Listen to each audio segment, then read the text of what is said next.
You're listening to the Q Podcast. I'm your host, Kiana Canada, and this is where we discuss pressing issues that are shaping our world today.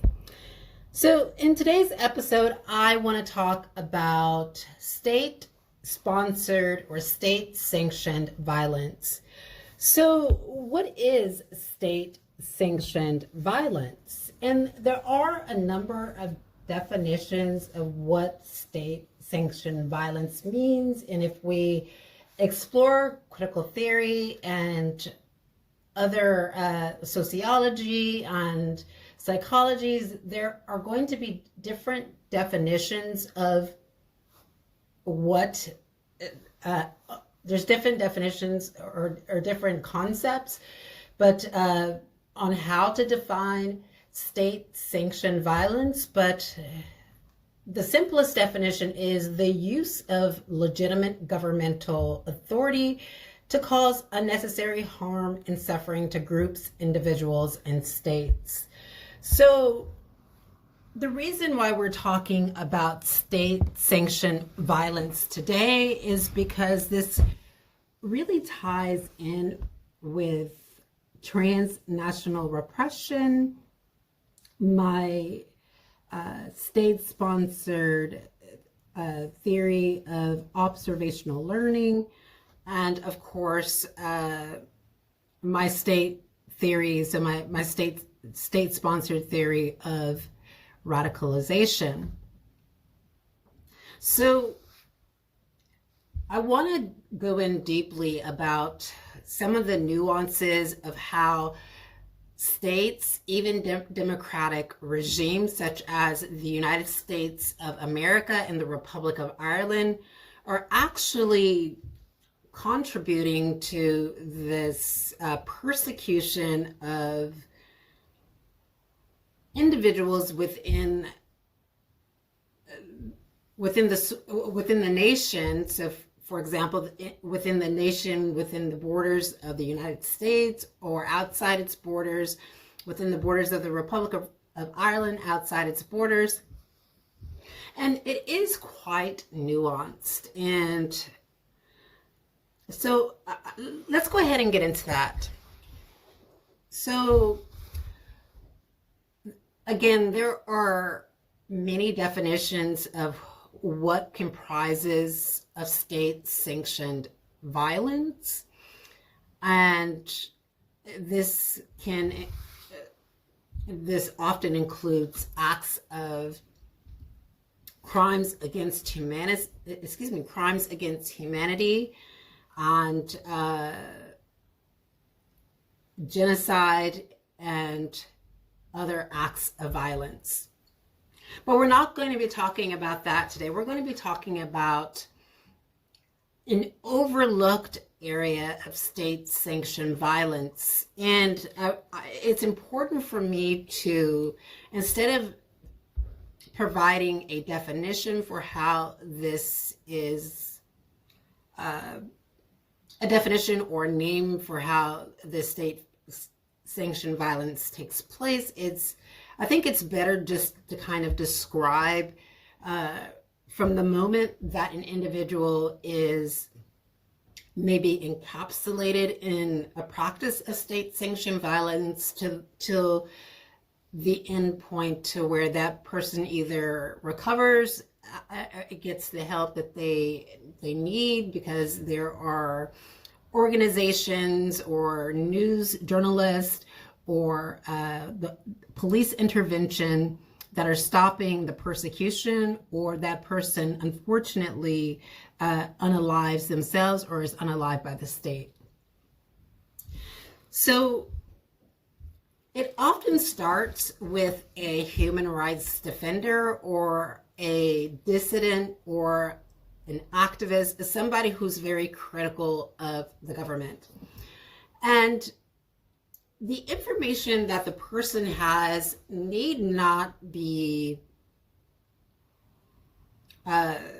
confidential in nature. It need not be classified. It just needs to be information that the state does not want other nations or other people to know. So let's say, for example, you have a company who is engaging in illegal practices, right? And this is known, of course, across the country, even globally. It's known that many corporations engage in corruption, and there's a lot of white-collar crime within these corporations. So there's no secret there. Howsoever, if a person who is on the inside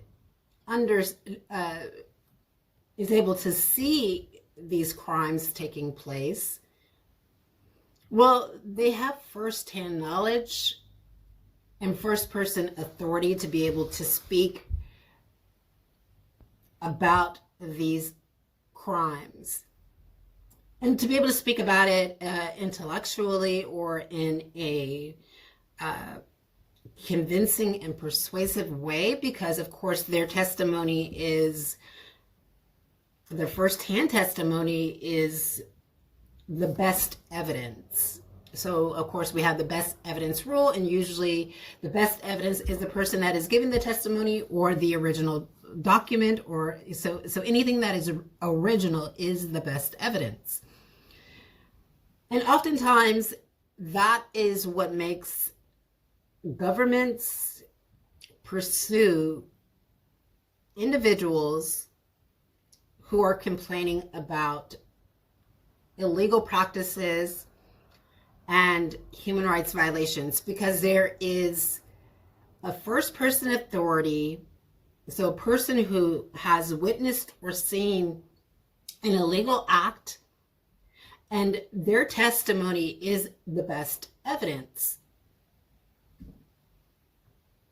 So that's the point to where the victim decides to complain or to speak out against the human rights violation, the injustice, the corruption. And oftentimes, here the victim encounters a moment where they are disrupted and discredited. So, for example, as I mentioned in my review of the video 16 Blocks, or the film 16 Blocks, corporations and governments don't want their skeletons coming out of the closet. Now, people like you and I, we're just normal citizens. We're just normal people, everyday citizens. And it's easy to, put our skeletons out there for the world to see. And, and that's something that we have to deal with every day. But for these government figures, such as the ones that are showing up on global television and standing at the pulpit in front of their nation, and they are speaking about human rights, and they're the protector of human rights, and we must do A, and we must do B, and we must condemn A, and we must condemn C, and I don't condone this, and I don't condone that. Well, especially when it comes to a very serious practice like transnational repression, these governments and these political figures are going to do everything that they can to ensure that you do not get your message out. And the number one way, ladies and gentlemen, that they do this is, or actually there is like 3 ways that they do this, but one of the first ways that they do this is by smearing the person before support systems or advocates, anybody that could help stop the corruption.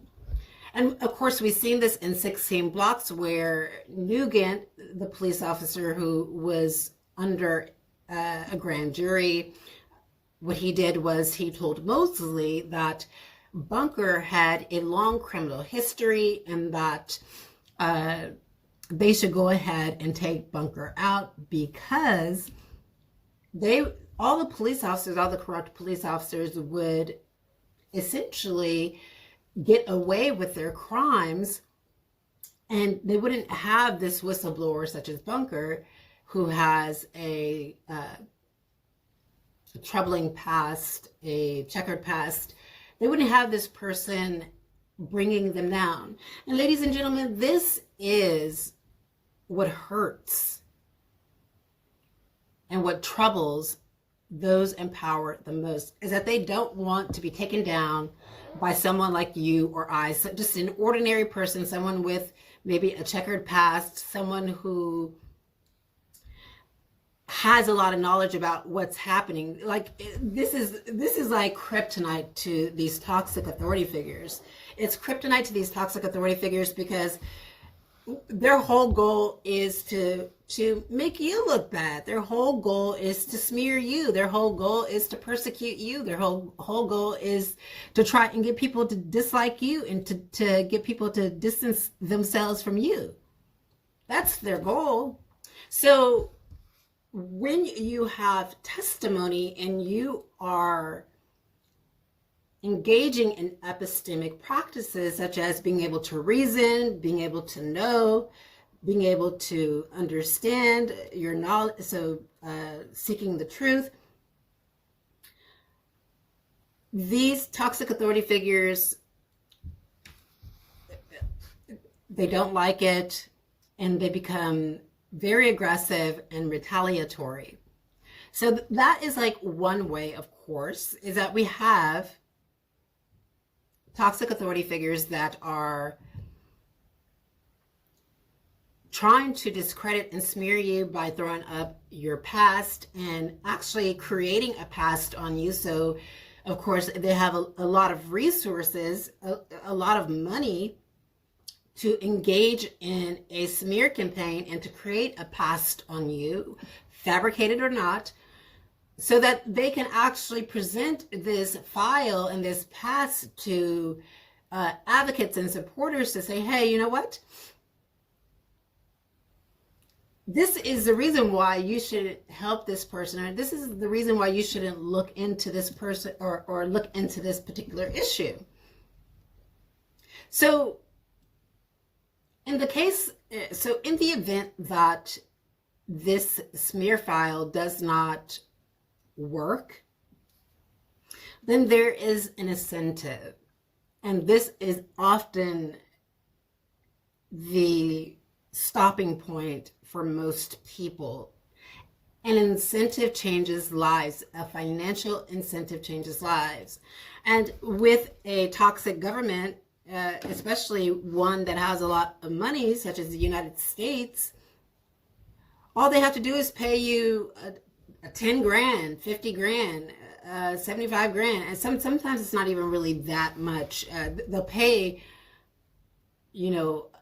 75, 80 grand for intel that is used to take down or supports their narrative, or in good cases, so in cases to where they're legitimately investigating crimes, that leads to the prosecution of a person who is engaged in a serious crime.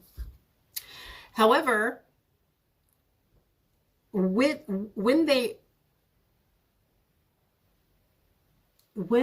seek to undermine the victim who has either experienced the persecution, saw corruption, understood corruption exists, understood a human rights violation exists, saw a human rights violation, oftentimes they will pay other people to keep silent. And sometimes that can just be enough for the struggling person that's trying to get by, or, the struggling person that is trying to get into trying to take a vacation overseas, or a struggling person that is trying to do a number of things. Like money is very persuasive for a lot of people who don't have money. And sometimes money takes precedence over morality and integrity. And That's the second reason why, of course, why victims are often stalled from getting the justice that they seek. Now, the third reason is that that there are some, or even most people, who may agree with this authority figure. They may agree. There may be a person who has different intersectionalities and their interpolation. So, of course, interpolation is being able to understand your position in a world that is uniquely different from the dominant society's position, of course. So if you're a person and you are walking down the street and you're stopped by law enforcement, there is a distinction there between a person who is now could become a suspect to a police officer, someone in authority who is alleging that they're investigating a crime. So there is an interpolation there, understanding your position in the world. But again, there are people who may agree not to investigate, not to look into these crimes, because they may agree that the corruption is okay. They may agree that the human rights violation is okay. They may be engaging in the same corruption. They may be engaged in the same human rights violation. So as we've seen in 16 Blocks, that film, there were other police officers and detectives with Nugent that were helping him to try and unalive Bunker. So, of course, there are people that are in agreement with the status quo, and they don't want the status quo to change. And so you'll have these threshold guardians that are blocking you from being able to access justice because they either feel negatively about you or think that you lack integrity for what you're doing. So in a sense, they may think that speaking out about corruption is a lack of integrity. And so whenever there's these roadblocks in place, this makes it easier for states to continue to engage in state-sponsored violence. And ladies and gentlemen, it's important to understand that this practice of state-sanctioned violence in every respect, so we're not limiting it to transnational repression or even acts of persecution, but sometimes these acts of state-sanctioned, state-sponsored violence is arbitrary. And what do I mean by that? So it's not narrowly tailored to harm one person. The act itself and the directions and instructions that are coming from those in power are not narrowly tailored for this one specific person. It has broad overreach, so a lot of people are affected by it. And even if we argue, you know what, maybe this is narrowly tailored because maybe this person is only going through it. But what if somebody goes through it for all the wrong reasons? How can they decide? Is there something put into place to where they can decide that what they are doing is for the right reasons? And if so, then why is this practice behind the curtains? So say, for instance, this is a good example, and you'll follow me here. Court proceedings are public to prevent arbitrariness and injustice. And there is, of course, a lot of injustice that we cannot stop that are happening within criminal courts, even if they are public. But the public nature of these proceedings is so that the public can come in and watch to get a sense of what's happening and what's going on, right? And this really puts a limit on extreme measures within the court system. Although, again, like I said, there are some extreme rulings and decisions, but the public nature of it actually is a check and balance to that arbitrary nature of sentencing and criminal charges. But with this state-sanctioned violence, such as transnational repression, there's no checks and balances, and it's all done behind the curtains, which lets you, it's done behind the curtains, which is the number one sign that there is a problem with this specific practice. Now, we're not talking about,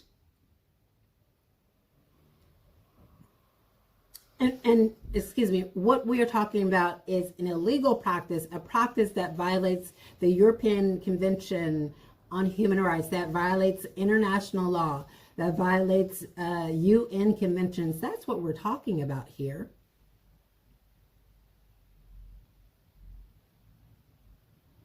And that's how you understand. So if someone has done something wrong, there is a system for that.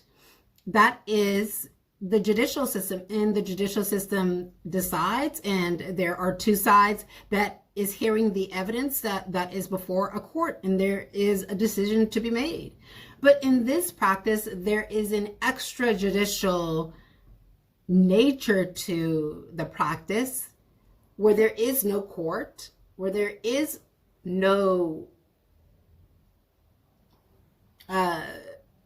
people intervening to assess the persecuted, the marginalized, the victim. And if there is intervention, it is often a pacifier. So basically, they're pacifying the person, making them comfortable with their persecution. They're not actually stopping the persecution. Of course, that is something that happened in the Republic of Ireland with NAS, the Migrant Refugee Rights Center. They had the platform and the mandate to stop the persecution, and all they needed to do was to issue a statement, publish a statement in the Irish Times, or in the Irish Examiner, or on their website, or do a focus group. They had the mandate to stop these acts. But that's not what they wanted to do. They wanted to continue to be incentivized and possibly get paid under the table and to receive compensation for this act of persecution, and to pacify victims who are going through the persecution that could have potentially ended their lives. And that's where we are at now, is that there is a fork in the road. It's either people use their platform, and ladies and gentlemen, I'm not saying that everybody has the platform or the mandate to investigate transnational repression or state-sanctioned, state-sponsored violence. Not everyone has the mandate to do that. But who has the mandate to do that? Well, an asylum seeker organization does, such as NAS, the Migrant Refugee Rights Center. Rights is in your name. Rights Center. Migrant and Refugee Rights Center.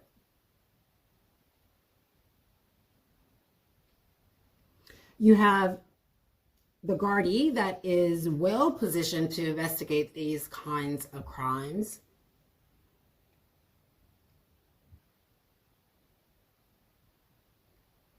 And you have the High Court, so courts that are well positioned to address the ramifications of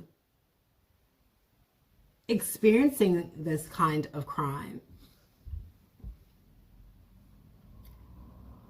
But oftentimes, power, legitimate power, referent power, coercive power, reward power, all of these different types of power, when used wrongly, could stop a person from being able to access justice. And it is the hope, I believe, of these toxic authority figures that are parading around in the Republic of Ireland and the United States and are using insurgents to harm specific groups of people and individuals. It is the hopes of these people, and that could very well be an attaché. It's the hope of these toxic authority figures that we decide that we can't take it anymore and that we do something,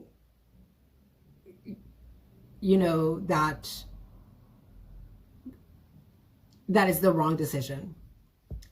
And we have to be smarter than that. Trust me, I know it's frustrating. It is frustrating. It is stressful. It is oppressive.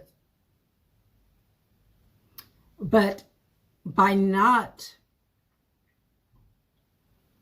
feeding into by not eating out of their hand, by not feeding into what they want you to end it all. They want you to take other people down with you. And you have to be stronger than that. You have to be stronger than that. And they don't think that you are strong, and they don't think that you can make it. And ladies and gentlemen, we have to be mindful that some people don't, and so some people aren't. And it's really unfortunate that we have governments and people in positions of power that would create a system that is so oppressive that would push people to take their own lives and then parade themselves in the media talking about how they're stopping this kind of practices from happening. Is that not gaslighting? Is that not a form of propaganda? Are we living in George Orwell's 1984? Okay, so we know like the ministry of love was nothing about love. We know the ministry of justice was nothing about justice. It was the opposite of justice. The ministry of love was the opposite of love. Is this what is this what's happening today in the United States, where we have our political leaders talking about how they're stopping transnational repression, and they are allowing it to happen to their own citizens, either acquiescing to the practice or actually giving instructions for other people to perpetuate the practice? Don't you see how this ties into the theory that this is state-sponsored? It's state-sponsored violence. And again, it's the state that is perpetuating the violence against marginalized and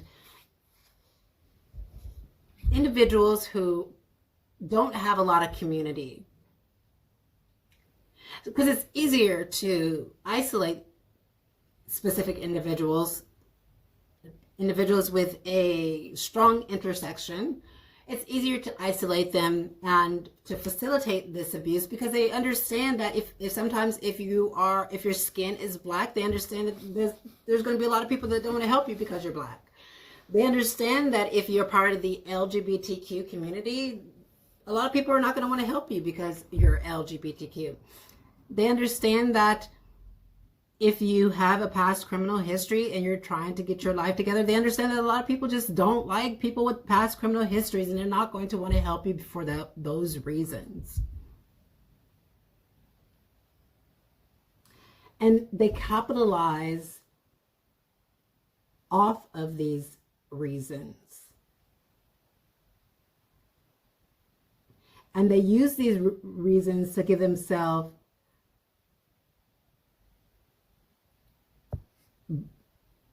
to breathe life into themselves,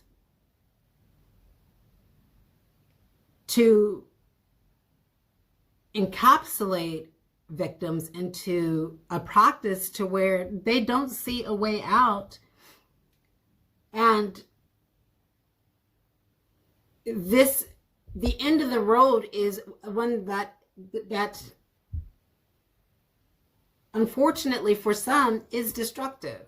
And that is the state's position. That is what the state hopes that will happen. But we need to realize that this is the state who is being destructive. This is the state who is trying to be violent.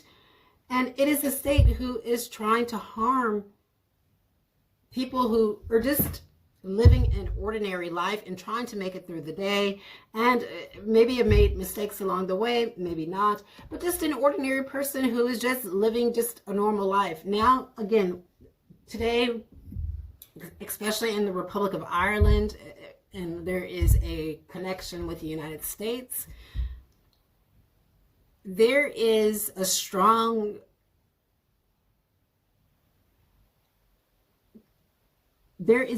argument that I'll save that for another video. We'll talk about that in another video. This is getting too long, but as you can see, this is, of course, an inside look at how states are actually trying to unalive specific people. And it's people who are speaking out against corruption, human rights violations. And I wish we live in a world where we didn't have to speak out about it. And if the state stopped engaging in these human rights violations, then maybe we wouldn't be talking about it. Again, I call on my oppressors and I call on the state that the moment that you stop doing what you were doing, and we both know what you're doing, and we both know that I will know when you stop, and you will know exactly when you stop, because you will stop. And we both know that when you won't stop, because I'll continue to talk about this.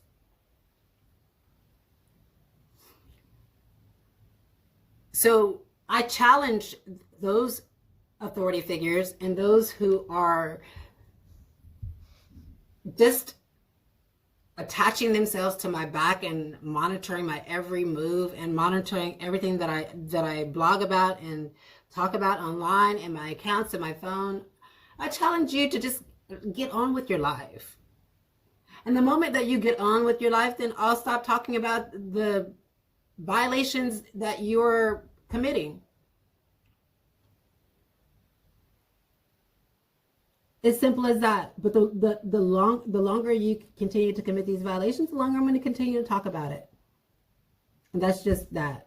And if you don't like it, I'm pretty sure that you have the power to do what you want to do. But I still have a voice, and that's something I'm not going to let you take away from me. So there you have it. We will be talking about Donald Herlihy in our next video and how he is connected to this state-sponsored violence and his role in transnational repression within Ireland's direct provision institution. This has been an episode of the Q Podcast. I want you to continue to question.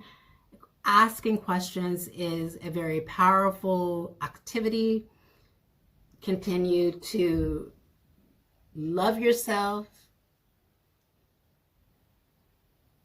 Always seek the truth. Always walk in your own truth. Until next time, see ya.